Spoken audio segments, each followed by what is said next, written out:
हमारे चैनल को करें सब्सक्राइब और प्रेस करें बेल आइकॉन ताकि हर खबर पहुंचे सबसे पहले आपके पास।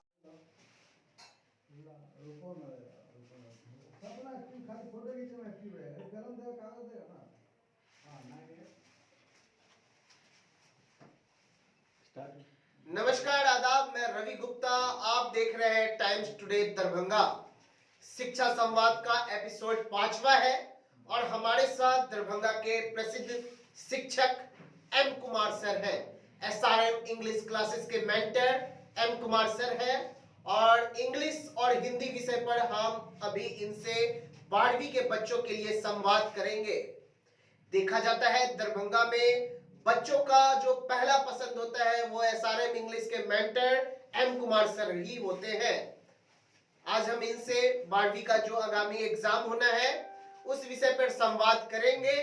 सबसे पहले मैं बताना चाहूंगा हमारे supporter Mithila institute of technology and medical science, Arya educational consultant, excellent biology और एमएस ग्राफिक्स के सहयोग से हम कार्यक्रम कर रहे हैं और लगातार शिक्षा संवाद के माध्यम से बच्चों के बीच में दरभंगा के प्रसिद्ध शिक्षक, एक्सपीरियंस टीचर को ला करके संवाद के माध्यम से उन्हें समाज में किस तरीके से जो नई नई चीजें हो रही है और एग्जाम से रिलेटेड किस तरीके से वे तैयारी करें, इन सब विषयों पे हम बात कर रहे हैं।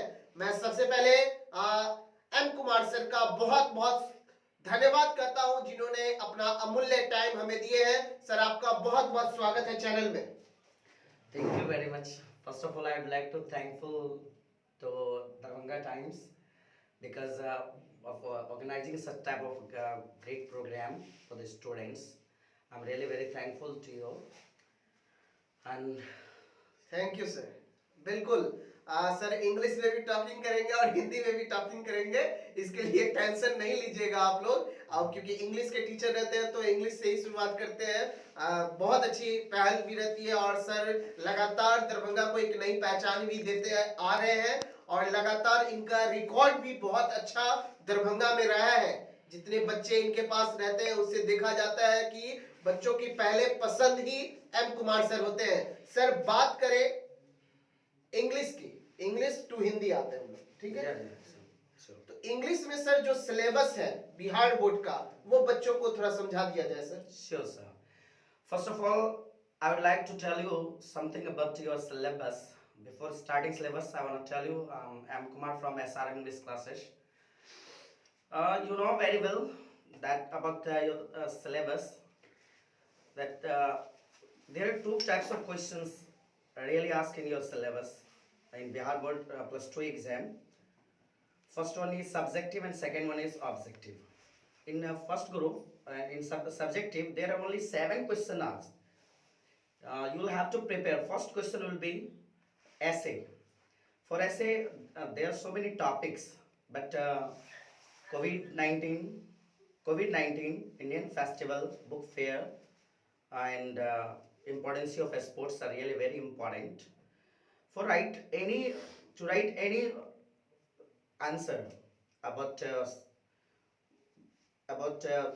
essay, first of all, you should write the introduction of that very topic. Then after, economical, social and cultural impact and value of that very topic.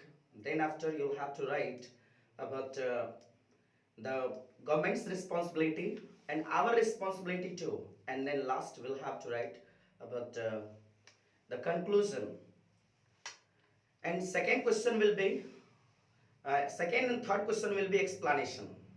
For explanation, students should use the very in simple word. You have to start your explanation.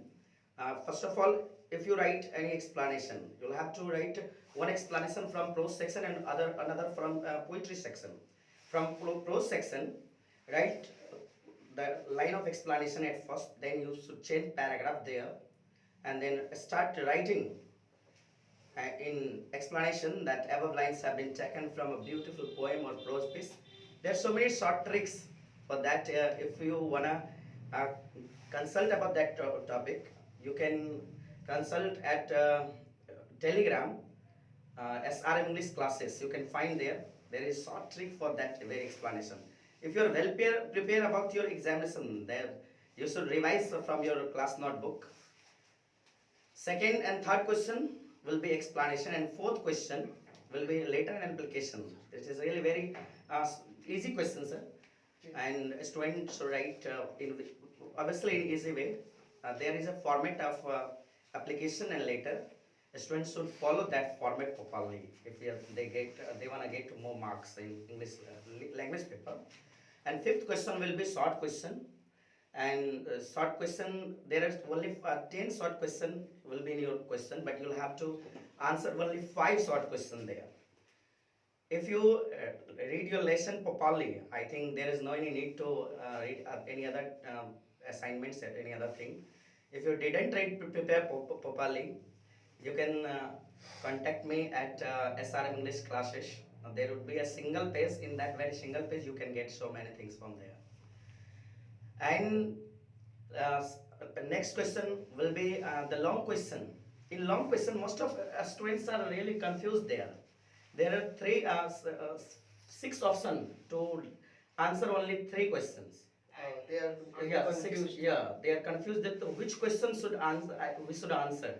But I want to tell the student, if there are six options, and you'll have to answer only 3 questions, and it is really very clear that there will be 2 match the following.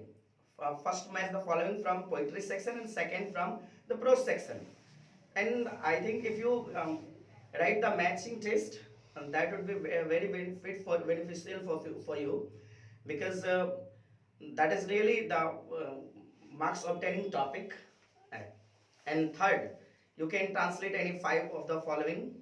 You can use many tricks, or if you are not aware about translation, you can write any one summary from prose or poetry section, only one summary, or any short line about some line about the story of English in short. So there are so many options there. And last question will be a subjective question, and that is the comprehension, the most important and the most I think valuable question. Comprehension would be asking only 4 marks.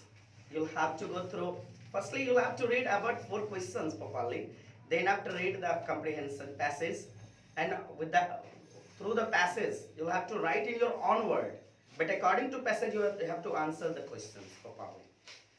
Now I would like to talk about the objective questions.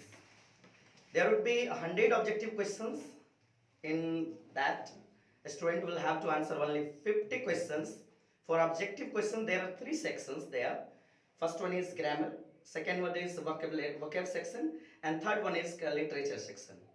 From literature section, there would be 40 questions, and from word section, there would be only 10 questions, and from grammar section, there would be 50 questions.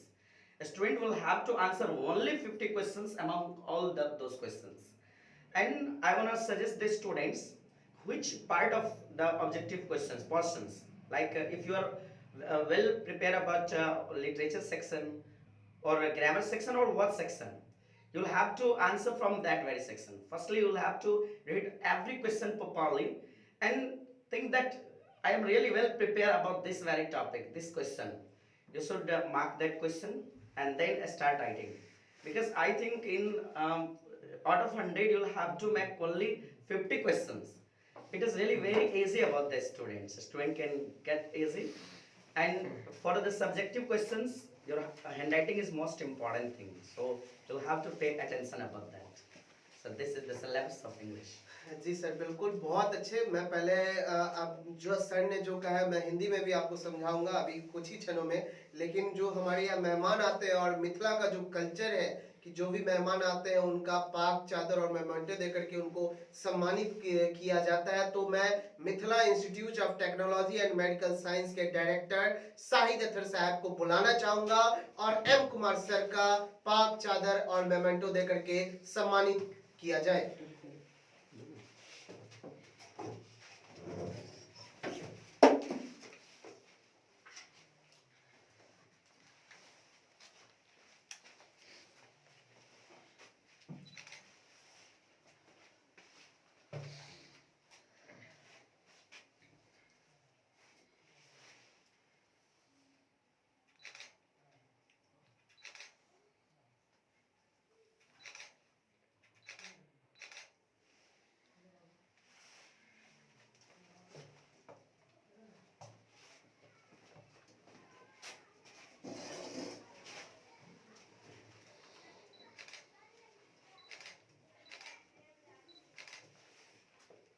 तो संवाद कार्यक्रम को हम आगे बढ़ाते रहते हैं। Sir ने बहुत अच्छे तरीके से क्योंकि इंग्लिश और हिंदी ऐसा सब्जेक्ट है जिसमें आप ज्यादा से ज्यादा मार्क्स स्कोर कर सकते हैं, राइट सर? Yes. बच्चे इजीली तरीके से कम समय में अधिक मार्क्स स्कोर कर सकते हैं। सर ने जिस तरीके से बताया काबिले तारीफ है, और यही एक्सपीरियंस टीचर का जो एक्सपीरियंस होता है बच्चों को बताने का, वही हमारे सफलता का कुंजी होता है। तो मैं बताना चाहूंगा कि सर ने बताया कि 100 मार्क्स का आपको एमसीक्यू रहेगा और 50 करना है। उसमें भी 50 में आपको कौन कौन सा पोर्शन से आएगा उसका भी सर ने आपको इंग्लिश में पूरे तरीके से अच्छे से समझा दिए कि 3 पार्ट का रहेगा, एक लिटरेचर रहेगा, ग्रामर सेक्शन रहेगा और वर्क सेक्शन रहेगा, उससे आपको करना है। और बात करें एस्से कितने मार्क्स का आएगा वो भी समझा दिए हैं सर। और मैं अभी आपसे, सर आए हैं तो छोड़ेंगे नहीं इनको, एस्से का भी आपको गेस हम दिलवाएंगे इस चीज को कि एस्से में कुछ ऐसे क्वेश्चंस होते हैं बिहार बोर्ड में जो रिपीटेड होता है और बच्चे उसको कर ले तो उनका 5 से 7 मार्क्स रखा हुआ रहेगा। सर मैं तो ये कहता हूँ कि बिहार बोर्ड में जो पिछले 10 साल से क्वेश्चन आ रहे हैं तो लेवल तो मतलब बहुत टफ नहीं है, बहुत आसान लेवल है। और स्टूडेंट थोड़ा सा प्रिपेयर करे। बहुत सारे बच्चे चिंतित रहते हैं कि हम प्रिपेयर नहीं हुए हैं। इंग्लिश और हिंदी मैथिली के लिए चिंतित होना ही नहीं है, क्योंकि सब्जेक्टिव क्वेश्चन में सर खास करके जो ऐसे है उसके लिए टेक्निक भी हम प्रोवाइड करते हैं बच्चे को। और सिंगल पेज का मात्र मैं एक हर साल गेस इसलिए देता हूँ बच्चे को, उसमें टेक्निक है, बिल्कुल ट्रिक्स है। कोई कमजोर से कमजोर स्टूडेंट उसको पेज को पढ़े, वो आप चाहे स्टूडेंट चाहे तो हमारे टेलीग्राम SRM इंग्लिश क्लासेस, वहां से भी वो कर सकते हैं। टेलीग्राम पर जाकर के SRM इंग्लिश क्लासेस सर्च करें, वहां से मिल सकता है उन्हें, या हमारे कोचिंग पर आकर के हम वो एक पेज के गेस्ट बच्चों को बिल्कुल फ्री बांटते हैं, ताकि जो भी बच्चे गांव में हैं बिल्कुल नहीं पढ़ पाए हैं वो बिल्कुल वहां से निकाले। इवन कि ग्रामर के भी बहुत सारे टॉपिक है जिनके मैंने कुछ खुद से ट्रिक्स बनाया हूँ, जो कि मतलब और कहीं नहीं, मतलब एक एक्सपीरियंस रिसर्च किया उस पर। जी। चाहे टाइमिंग टेंस हो, वॉइस हो, नरेशन हो, मॉडल्स हो, प्रीपोजिशन हो, तो ये ट्रिक्स सभी बच्चे को काम आ जाएंगे। खास करके सब्जेक्टिव के लिए 6 क्वेश्चन के बारे में मैंने चर्चा किया। बिल्कुल सर। पहला क्वेश्चन ऐसे के कॉन्सेप्ट भी है, वो भी मैंने अभी चर्चा किया था। तो उसका ट्रिक हमारे पेज पर है जो बहुत बढ़िया समझाया गया है, कोई भी बच्चे उसको बढ़िया से लिख सकते हैं। इस साल के लिए कोविड-19 और इंडियन फेस्टिवल सबसे ज्यादा इंपॉर्टेंट है, बच्चे उसको बढ़िया से कर ले। दूसरा चीज है आपको एक्सप्लेनेशन, दूसरा और तीसरा क्वेश्चन एक्सप्लेनेशन है जो 4-4 मार्क्स के हैं। तो इस एक्सप्लेनेशन के लिए बहुत सारे बच्चे पहले से चिंतित होते हैं कि कैसे लिखेंगे, कौन सा एक्सप्लेनेशन कहां से आएगा। कोई चिंतित होने की जरूरत नहीं है, कारण यदि आपने पूरे सिलेबस पढ़ा है तो आप ऑब्वियस है उस लाइन के बारे में एक्सप्लेन कर सकते हैं। यदि आपने नहीं पढ़ा है तो टेंशन की कोई बात नहीं है, आप हमारा टेलीग्राम चैनल पर जाइए। मैंने बच्चे के लिए ऐसा ट्रिक्स तैयार किया हूं जो एक्सप्लेनेशन को आराम से इजीली वो लिख सकते हैं। बस इतना जानकारी हो जाए कि वो सिर्फ वो सिलेबस का मतलब चैप्टर का नाम सिर्फ जानता हो। बच्चे चैप्टर का नाम इतना तो जरूर जानते होंगे कोई भी स्टूडेंट, चैप्टर का नाम क्या है और उसके पोइट्स या ऑथर्स कौन है। बिल्कुल। बस इतना जानकारी उसको है तो एक्सप्लेनेशन जो एक्सप्लेनेशन दूसरा और तीसरा क्वेश्चन है लिख सकता है। तीसरी बात है जो चौथे क्वेश्चन के लिए मैं बात कर रहा था, लेटर और एप्लीकेशन बच्चों से बचपन से लोग लिखते आते हैं। बिल्कुल। उसकी कुछ फॉर्मेट है, उसको फॉलो करना है। जो हमारा सिंगल पेज में आता है वो बच्चे चाहे तो हमारे टेलीग्राम से जुड़कर ले सकते हैं या हमारे इंस्टीट्यूट पे आकर के फ्री ऑफ कॉस्ट ले सकते हैं एक पेज का। वो सब्जेक्टिव क्वेश्चन के लिए हम तैयार करते हैं। पांचवा क्वेश्चन जो शॉर्ट क्वेश्चन है उसके लिए भी जो क्लास नोट है, बच्चे क्लास में जो पढ़े होंगे, जिससे भी टीचर के यहाँ पढ़ेंगे कोई फर्क नहीं पड़ता। आप शॉर्ट क्वेश्चन के लिए सर के क्लास नोट देखिए, किसी भी सर के यहाँ पढ़े हुए आप क्लास नोट देखिए। उसके अलावा भी आपको लगता है कि ये शॉर्ट क्वेश्चन कहाँ से आएगा, तो कुछ टेक्निक है, कहीं से भी आएगा तो आपके सिलेबस से बाहर नहीं आएगा। उसके लिए मैंने एक नोट्स तैयार किया है जो लगभग 5 से 6 पेज का है। स्टूडेंट चाहे तो वो हमारे कोचिंग पे आकर के ले जाए, उसमें सारा चीजें बच्चे वहां से बेनिफिट ले सकते हैं। दूसरा एक जो सबसे ज्यादा महत्वपूर्ण चीज है, जो लॉन्ग क्वेश्चन के लिए बच्चे डरते रहते हैं, जब लॉन्ग में कौन आएगा। कई सारे बच्चे जो वहाँ कंफ्यूज करते हैं कि यहाँ जो आंसर यानी 3 ऑफ द फॉलोइंग है, वहाँ ABCD करके F तक ऑप्शन है, 6 ऑप्शन है, जवाब मात्र 3 देना है। उसमें 2-2 समरी भी ऑप्शन रहता है, 3-3 समरी, प्रोज में भी 3, पोएट्री सेक्शन में भी 3। उसके बाद आपका ये स्टोरी ऑफ इंग्लिश से 3 लॉन्ग क्वेश्चन होते हैं, फिर 2 मैच द फॉलोइंग होते हैं और एक ट्रांसलेशन 5 जवाब देना होता है। तो स्टूडेंट चाहे तो इसमें से कोई भी 3 क्वेश्चन चूज कर सकते हैं अपने सुविधा अनुसार। लेकिन कमजोर बच्चों के लिए सबसे ज्यादा बढ़िया चीज है, खास करके जो बच्चे का मतलब चाहते कि बहुत ज़्यादा तैयार नहीं है और हैंड राइटिंग जिसकी उतनी अच्छी नहीं है, उसके लिए मैं सजेस्ट करूंगा कि आप 2 मैच द फॉलोइंग बनाएं। उस मतलब जहाँ 3 का क्वेश्चन आंसर देना है, 2 मैच द फॉलोइंग बनाइए और एक आर्ट ट्रांसलेशन दिया होता है, उसमें देता है translate any 5 of the followings. हम कई बार बैच में चर्चा करते हैं ट्रिक्स का, जो बड़ा फेमस ट्रिक्स है, तेरे नाम से शुरू तेरे नाम पे खत्म, एक गीत को जोड़ करके मैंने बताया था। और मुझे लगता है कि लगभग वो बच्चे वो सारे ट्रांसलेशन उस पर बन जाते हैं, बड़ा इजी ट्रांसलेशन सब पूछता है। कहीं एक बार बता दिया जाए सर। जी श्योर सर श्योर। तो सब्जेक्ट को हम लोग एक मानते हैं और लास्ट से शुरू की ओर बढ़ते हैं, वहां पर ग्रामेटिकल एकदम एडजस्ट हो जाता है बढ़िया से। एक लॉन्ग टर्म की भी उसके लिए तो बोर्ड ओवर की जरूरत पड़ेगी। अच्छा। उसके लिए और मुझे लगता है कि हाँ, यदि ट्रांसलेशन बनाने में वो सक्षम है, नहीं बना पाते हैं बच्चे, वीक हैं, तो उसके लिए भी तरीका है। हमने अपने एक पेज के गैस में सब्जेक्टिव क्वेश्चन वाले में एक समरी लिखने का गजब का ट्रिक्स एकदम तैयार किया है, जो मुझे लगता है कि स्टूडेंट के लिए बहुत बेनिफिशियल होगा, खास करके उन छात्रों के लिए जो बढ़िया से तैयारी नहीं कर पाए, जो रेगुलर नहीं रह पाए। चूंकि हमने महाकुंभ क्लास करके खोला था क्रैश कोर्स में, तो मैंने देखा कि 4-5 बैच बच्चे बन के एकदम क्लास ओवर होने के बावजूद भी, और बहुत सारे नए बच्चे हैं जिनको कोविड, अभी तो कुछ दिन और पढ़ाता मैं, 2-3 दिन सोचते थे कि 4-5 दिन और पढ़ा लें, लेकिन लॉकडाउन की वजह से बंद करना पड़ा। तो हम सोच रहे हैं कि ऑनलाइन फिर से कल से आए, खास करके उन बच्चों के लिए। और वो बिल्कुल हमारा एक पर्सनल ऐप है प्लस प्ले स्टोर पर, SRM इंग्लिश क्लासेस, बच्चे वहाँ पर भी जाकर के ढेर सारे वीडियो पहले से अपलोडेड है, वहाँ से बेनिफिट ले सकते हैं। 12th वाले बच्चे के लिए वैसे वो क्लास कर देंगे बिल्कुल। उसके बाद रहा ऑब्जेक्टिव की सवाल सर, तो ऑब्जेक्टिव के बारे में मल्टीपल चॉइस क्वेश्चन के बारे में आप कह रहे थे। जी। तो इस 100 में आप समझिए कि मात्र 50 क्वेश्चन बनाने हैं। इस 50 क्वेश्चन को बिल्कुल इजीली वो हैंडल करेगा, क्योंकि 50 में 40 क्वेश्चन है लिटरेचर सेक्शन से। जी। जो बच्चे रेगुलर क्लास के होंगे एक बार देखेंगे उसका लिटरेचर बन जाएगा। दूसरी बात, ये जो बच्चे ग्रामर की क्लास पहले से अच्छे से जानते हैं, तो 50 क्वेश्चन तो ऑलरेडी ग्रामर से है, और 10 क्वेश्चन जो आप उसको ऑब्जेक्टिव वर्ड सेक्शन से आ रहे हैं। ये पाबंदी नहीं कि आपको इसमें से इतना बनाना है, उस 100 में से कोई भी 50 बनाना है। बच्चों को हर क्वेश्चन को ध्यान से पढ़ना चाहिए और उसके बाद 50 क्वेश्चन का जवाब देना चाहिए, मेरे ख्याल से ज़्यादा बेहतर होगा, ताकि उसको 50 आउट ऑफ 50 ऑब्जेक्टिव आ जाए। और उधर जो लैंग्वेज में लिखने वाला है 7 क्वेश्चन, उसमें से हैंड राइटिंग में थोड़ा बहुत मार्क्स देखते हैं कि कट जाता है, वैसे वो बढ़िया से सुंदर ढंग से लिखे तो मार्क्स कटने की कोई चांसेस नहीं है। और बच्चे सर स्कोर करते हैं, हमारा आप फेसबुक पर रिकॉर्ड देखें, रोल नंबर रोल कोड सब दे करके एवरी ईयर का हम फेसबुक पर व्हाट्सएप पे देते हैं। उसमें आप देखिएगा कि 1-2 बच्चे नहीं, हर साल दर्जनों से अधिक बच्चे 96, 95, 97 तक क्रॉस किया हमारा बच्चा। बिल्कुल सर का रिकॉर्ड बहुत अच्छा है। मैंने पहले ही चर्चा आपको कर दिया कि सर दरभंगा के प्रसिद्ध शिक्षक हैं और इनका रिकॉर्ड जिस तरीके से दिन पर दिन बढ़ता चला जा रहा है, कहीं ना कहीं दरभंगा को सर एक अलग पहचान भी दे रहे हैं इंग्लिश के सब्जेक्ट में। और सर जिस तरीके से आपको इतना कुछ शिक्षा संवाद के माध्यम से आपको बोल दिए कि अगर जिन बच्चों को अभी भी 20 दिन है आपके पास में टाइम, और आप चाह रहे हैं कि सर से मुझे कुछ सहायता हो जाए क्वेश्चंस वगैरह गेस वगैरह में, तो आप जाकर के सर से ले सकते हैं। और सर ने इतना free of cost, no charges, आप कहीं के भी ट्यूशन के हो, SRM इंग्लिश क्लासेस चले जाइए, आपको मिल जाएगा। और मिथुन सर वहां पर आपको मौजूद होंगे और जो डाउट होगा वो क्लियर भी करवा लेंगे। क्या सर? बिल्कुल। और सर बात करें, कुछ ऐसे क्वेश्चंस होते हैं जो रिपीटेड होता है, जी श्योर, उस पर भी थोड़ा चर्चा दे दीजिए। क्वेश्चन खास करके समरी वाले जो क्वेश्चन है जी, वो प्राय रिपीटेड होते हैं। आप देखिए 12th सिलेबस जो है इंग्लिश का बहुत शॉर्ट है। लिटरेचर जो पेपर है उसमें मात्र 21 चैप्टर बच्चों को पढ़ना है, जिसमें से 11 प्रोज सेक्शन से और 10 पोइट्री सेक्शन से। अब 10 पोइट्री सेक्शन से हैं, 11 प्रोज सेक्शन से, अब ये से क्वेश्चन रिपीट होगा। जी। तो समरी वाले क्वेश्चन है बिल्कुल रिपीट होता है।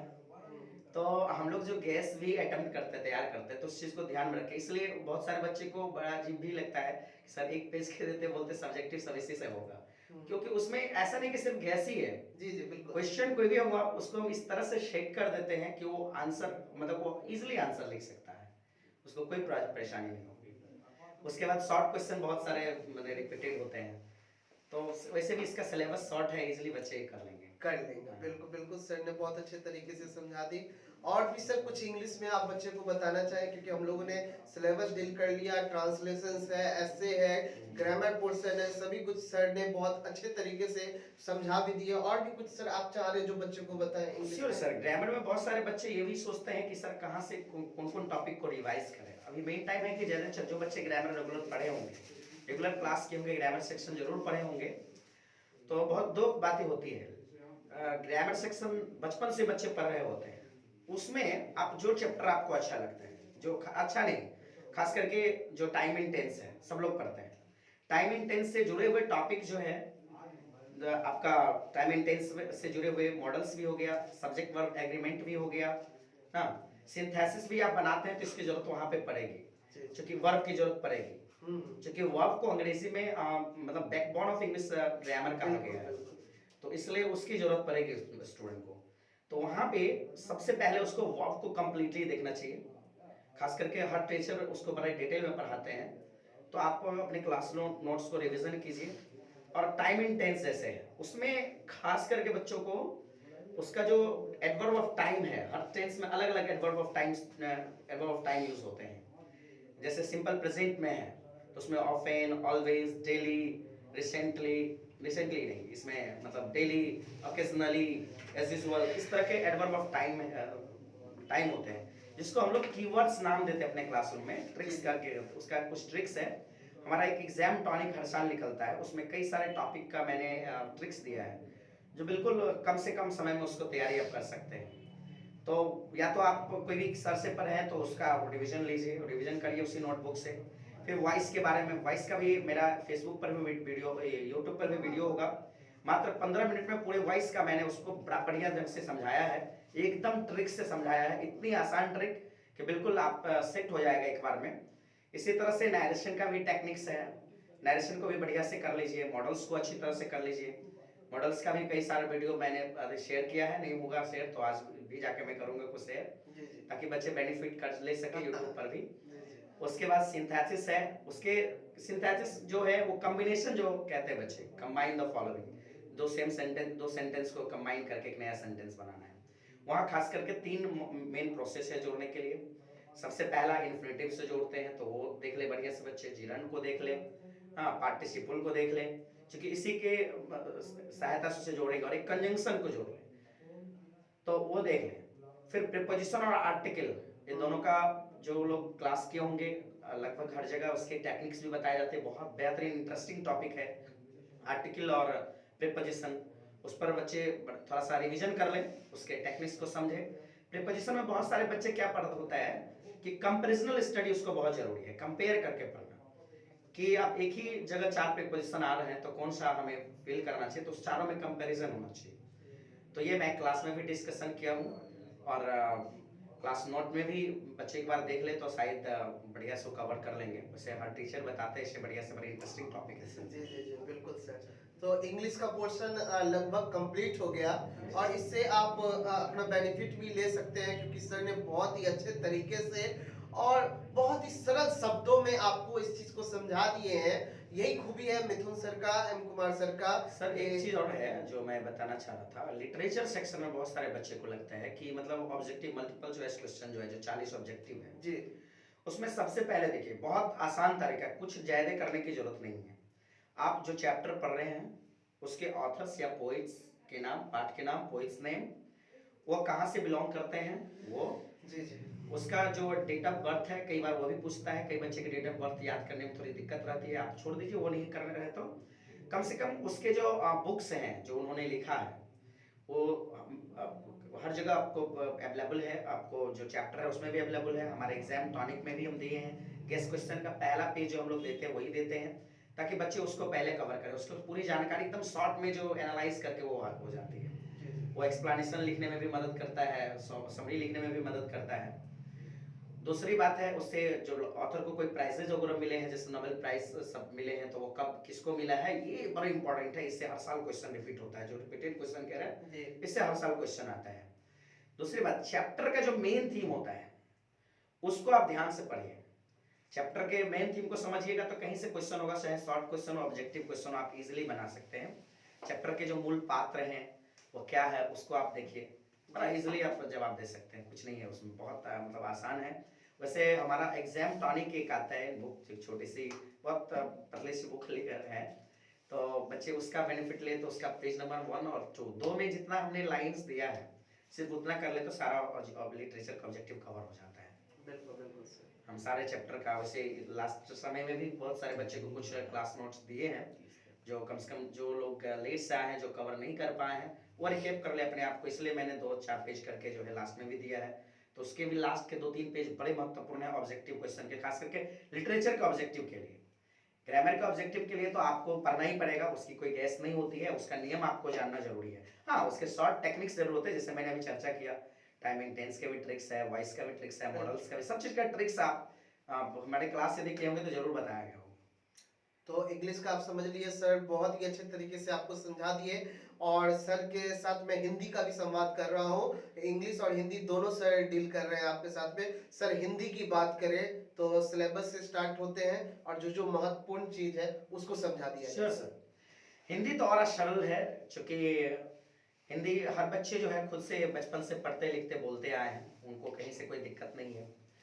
हिंदी का जो है सबसे पहले हम सब्जेक्टिव क्वेश्चन पे बात करेंगे, उसके भी 2 खंड है, खंड अ और खंड ब। खंड अ में लगभग बच्चे पहले से तैयार रहते हैं, जो वस्तुनिष्ठ प्रश्न है, और उसमें कई सारे गैसेस भी होते हैं, तो बहुत आसानी से बच्चे कर लेते हैं। सबसे ज्यादा महत्वपूर्ण खंड ब है, उसमें आपको हैंडराइटिंग बना के बढ़िया से लिखना है। 6 प्रश्न आपको पूछे जा रहे हैं खंड ब में। सबसे पहला क्वेश्चन वहां भी आपका निबंध होता है, निम्न में से किसी एक पर निबंध लिखें। कई बच्चे ये सोच रहे हैं कि कोविड-19 रिपीट हुआ है, फिर से कोरोना महामारी पूछेगा कि नहीं। मैं आपको बता दूं कि इस बार के लिए भी महत्वपूर्ण है कोरोना महामारी, आपका पसंदीदा पुस्तक, आपकी हॉबी, ये सब जो क्वेश्चन है बहुत महत्वपूर्ण है। तो ऐसे के लिए भी मैंने सेम हिंदी में ट्रिक्स बताना चाहूंगा कि जिस भी विषय वस्तु पर आप ऐसे लिखना चाहते हैं, सबसे पहले उसके बैकग्राउंड लिखिए, मतलब उसका परिचय लिखिए बढ़िया से, वो चीज क्या है।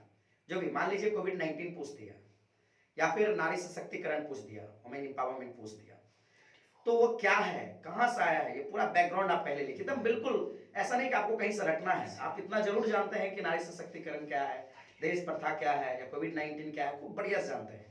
आप ये मत सोचिए, अपने आप को कम नहीं एस्टिमेट नहीं करना, उसमें बहुत लोग जो है मतलब ये लगता है कि लिख पाएंगे कि नहीं, ऐसा नहीं सोचना है, आप लिख सकते हैं। दूसरा चीज जो है, आप इंट्रोडक्शन लिखने के बाद उसका जो इकोनॉमिकल, जैसे कि मतलब आर्थिक क्या प्रभाव पड़ा कोविड-19 का, या फिर आर्थिक रूप से, जैसे कि वुमेन एम्पावरमेंट पर भी लिख रहे हैं, महिला सशक्तिकरण पर, तो आर्थिक रूप से उसका क्या महत्व है, वो भी बताना है। क्योंकि सर जिस चीज का आर्थिक महत्व कमजोर होता है, उसका सामाजिक का और देखेंगे, एक सांस्कृतिक थोड़ा बहुत जो है कम है, तो आर्थिक रूप से स्वतंत्र पहले होना जरूरी है। डॉक्टर जाकिर हुसैन साहब का कहना है कि पहले आपको खुद को स्ट्रॉन्ग करना होगा, उसके बाद जो है आप आगे बढ़ सकते हैं। तो कलाम साहब का भी स्टेटमेंट है, बड़े बड़े लोगों का देखें तो वो बिल्कुल कहते हैं इस चीज को।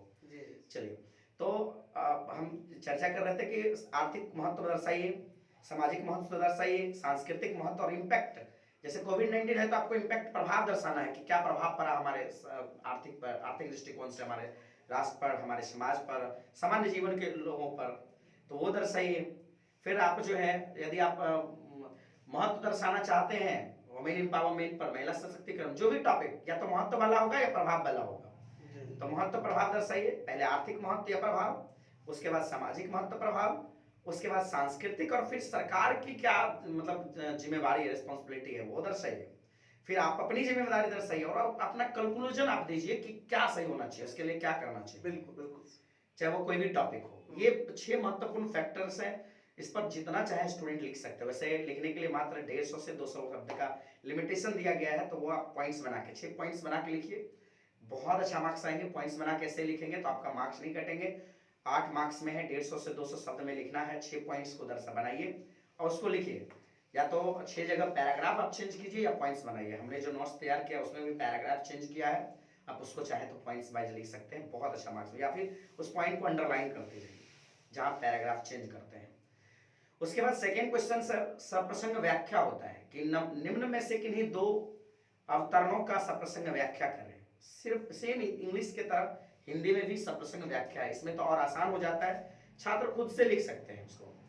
वैसे जो बच्चे इस सप्रसंग व्याख्या वाले में, यदि आपने हिंदी साहित्य नहीं पढ़ा है बढ़िया से, क्योंकि साहित्य बहुत मतलब लैंग्वेज कहते हैं ना, language without literature just like river without water and body without soul.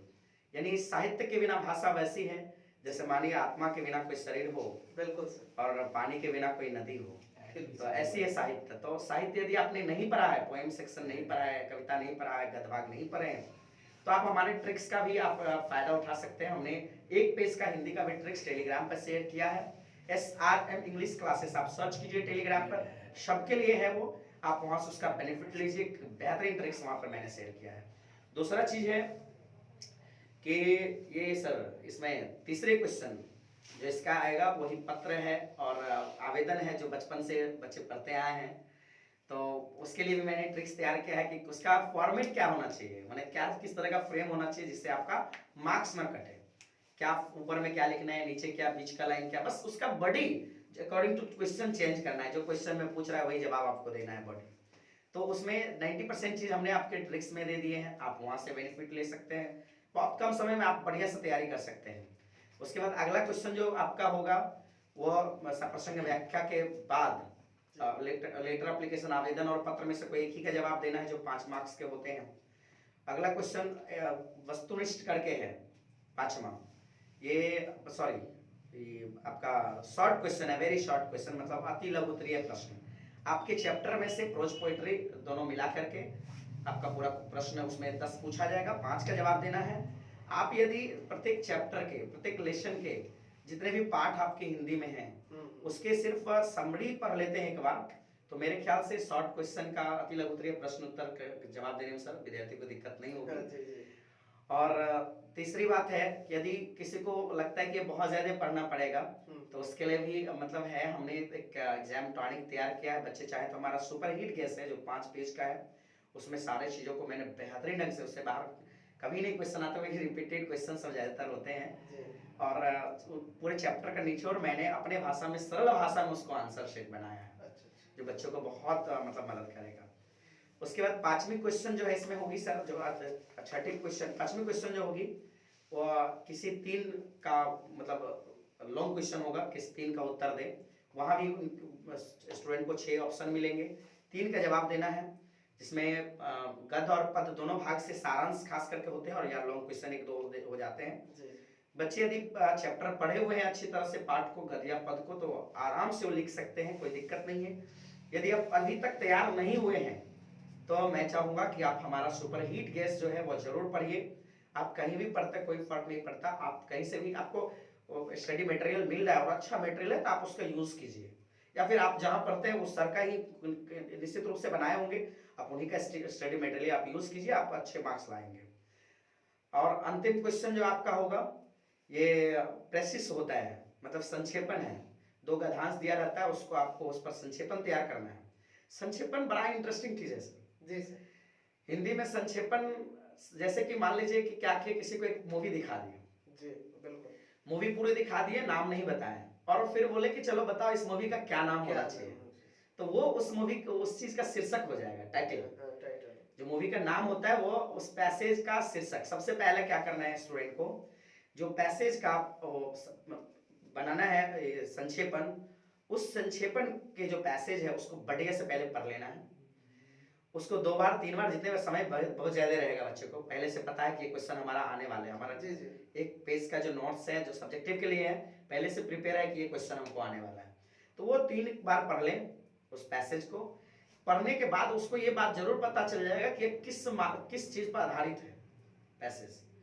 वह जिस चीज पर आधारित होगा वह गद्यांश, वही उसका टाइटल होगा। टाइटल लिखते समय मतलब वो शीर्षक होगा, सबसे ऊपर में शीर्षक ही लिखना होता है।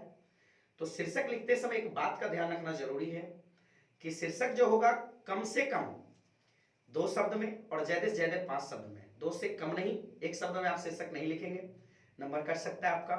5 शब्द से अधिक में शीर्षक नहीं लिखेंगे, एकदम सटीक शीर्षक 2 शब्द में, 3 शब्द में लिखिए, 4 शब्द में लिखिए एकदम। उसके बाद उसके नीचे उस पैसेज के 1/3 शब्दों में जैसे हमें लिखना है, तो उस पैसेज के मूल भाव को, ऐसा नहीं, बहुत सारे बच्चे क्या करते हैं उसी को अंडरलाइन करके उतार देते हैं आधा काट करके, वो नहीं कर रहे हैं, बहुत बड़ा गलती कर रहे हैं। बिल्कुल बिल्कुल सर। उस पैसेज को 3 बार पढ़ने से जो भी आपको समझ में आया, ध्यान कर लीजिए कि हम इतना शब्द में, हमको 1/3 शब्द में लिखना है, उस बात को अपनी भाषा में लिखिए और सबसे नीचे लिखिए प्रेसिस शब्द लास्ट में, उसको जितने में शब्द पैसेज है उसका मैंने 3 से डिवाइड करके उतना वर्ड लिख देना है। हो सकता है कि आंसर लिखने में, प्रेसिस वाले शब्द लिखने में थोड़ा बच्चे को वर्ड्स ज्यादा हो जाए 4-5, तो ऐसा नहीं कि हम 4-5 वहां बढ़ा के लिख दें, आप 3 से डिवाइड कर लीजिए टोटल शब्द को, उसमें 2 आप 1 या 2 जोड़ दीजिए, ज्यादा भी हो गया तो बहुत ज्यादा नहीं करना है।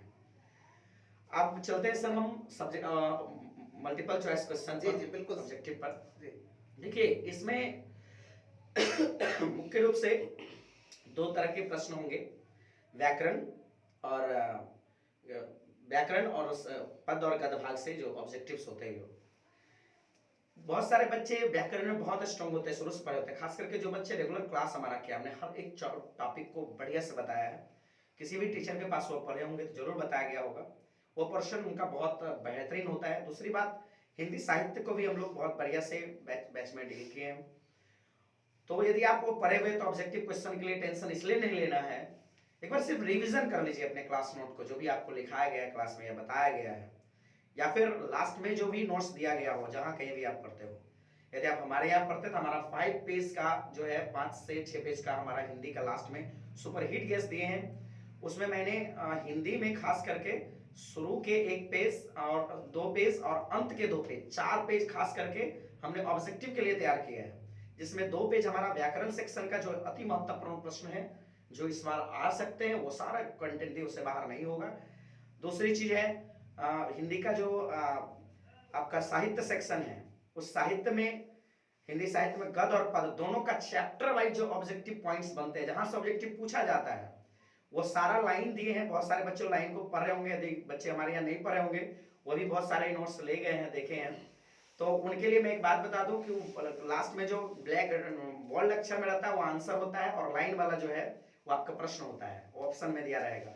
आप वो लाइन पढ़े रहेंगे तो बड़ा इजीली जो है जवाब दे सकते हैं। और मुझे नहीं लगता कि बहुत ज्यादा दिक्कत होगी स्टूडेंट को, आसानी से वो कर लेंगे। जी, तो समझ सकते हैं, मैं अब समझ गया कि एम कुमार सर के यहाँ 500 बच्चे क्यों पहुंच जाते हैं, कितना सरल तरीके से और कितना अच्छे तरीके से सर ने समझाया है। पढ़ाने का टेक्निक, यही होता है एक्सपीरियंस टीचर की पहचान।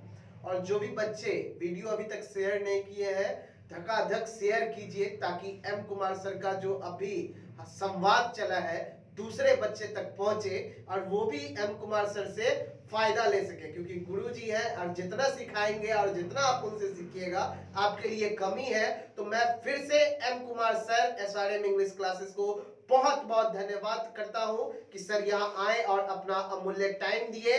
और कल हम नए सर के साथ आर्या एजुकेशन कंसल्टेंट के डायरेक्टर आफ्ताब शेख के साथ कैरियर काउंसलिंग पे बात करेंगे। और शाम में D Kumar sir, doctor D Kumar MBBS MD, उनसे मैं बात करूंगा बायोलॉजी सब्जेक्ट पर। आप हमारे साथ यूं ही बने रहे और वीडियो को ज्यादा से ज्यादा शेयर करें। एक बार फिर से एम कुमार सर का बहुत बहुत धन्यवाद।